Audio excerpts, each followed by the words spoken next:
கர்த்தருடைய பரிசுத்தமான நாமம் மகிமைப்படுவதாக.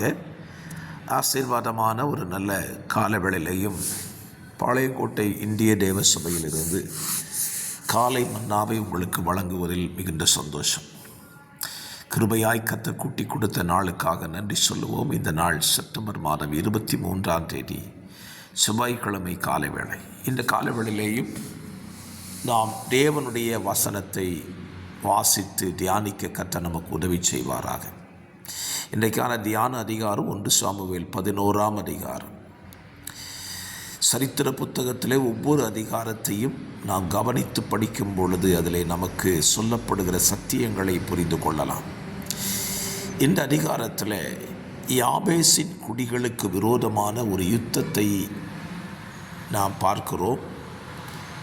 அந்த யுத்தத்துக்கான காரியங்களிலே சவுல் எப்படி செயல்பட்டான் என்பதை குறித்தும் இந்த அதிகாரம் நமக்கு விவரித்து சொல்லுகிறது. இந்த அதிகாரத்திலிருந்து நம்முடைய தியானத்திற்கான ஒரு வசனத்தை வாசிக்கிறேன். 6ஆம் வசனம். சவுல் இந்த செய்திகளை கேட்டபோது உடனே தேவனுடைய ஆவி அவன் மேல் இறங்கினதினால் அவன் மிகவும் கோபம் உண்டவனாகி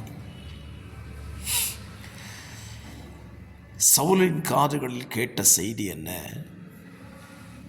யாபேசினுடைய கீலேயாத்தின் குடிகளை ஸ்தோத்திரம் அல்லது யாபேசின் மனுஷர்களை அழிக்கும்படி திட்டம் பண்ணியதை குறித்தும், அவர்களை விடுவிக்க ஒருவனும் இல்லை, அவர்களை அழிக்கும்படி எதிரி படையானதான ஸ்தோத்திரம் அம்மோனியனாகிய நாகாஸ் செய்கிறான் என்று சொன்ன உடனே சவுலுக்குள்ள தேவனுடைய ஆவியானவர் இறங்கினார். நான் இந்த வசனத்தை படித்த பொழுது இன்றைக்கு ஒவ்வொரு கர்த்தருடைய பிள்ளைகளுக்குள்ளேயும் இந்த அனுபவம் வருமானால் எத்தனை அதிகமாய் சத்துரு அழிக்கப்படுவான் என்பது உண்மையானது.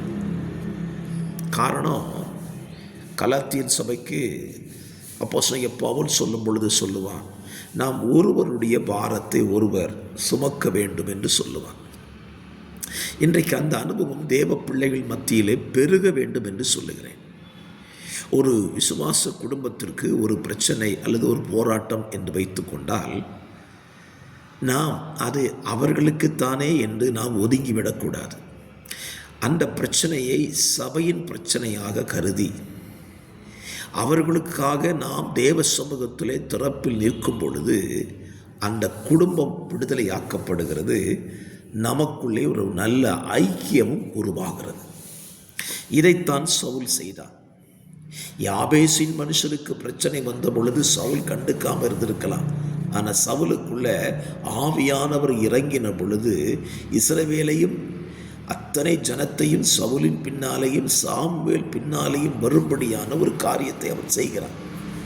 என்னை கேட்கிற அருமையான கர்த்தருடைய பிள்ளைகளே, தேவ பிள்ளைகளாக இருக்கிற உங்கள் வாழ்க்கையில் இந்த அனுபவத்தை நீங்கள் பெற்றுக்கொள்ளுங்கள்.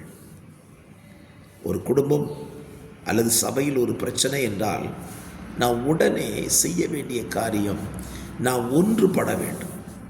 ஒன்று சேர்ந்து அந்த பிரச்சனைக்காக தேவ சமூகத்தில் ஜெபிப்பதும் ஆலோசித்து என்ன செய்ய வேண்டும் என்கிற முடிவை நாம் எடுக்கும் பொழுது அந்த பிரச்சனை நம்மை விட்டே மறைந்து போகிறது.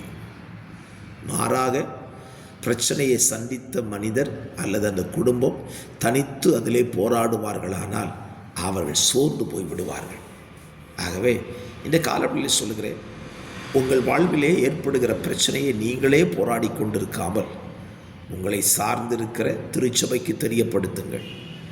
திருச்சபை என்ன செய்ய வேண்டும்? அந்த பிரச்சனையை கையில் எடுத்துக்கொண்டு அதை தூற்றிக்கொண்டு திரியாமல் அந்த பிரச்சனைக்காக ஒருமனப்பட்டு ஜெபிக்க தீர்மானிக்கும் பொழுது அல்லது ஜெபிக்கும் பொழுது கர்த்தர் அந்த குடும்பத்துக்கு மிகப்பெரிய வெற்றியை கொடுக்கிறார். ஆகவே இந்த நல்ல சிந்தையோடு இந்த நாளை துவங்குங்கள். கர்த்தர் உங்களுக்கு உதவியாயிருந்து இந்த காரியத்திலே வெற்றியை தருவார். ஜெபிக்கலாம்.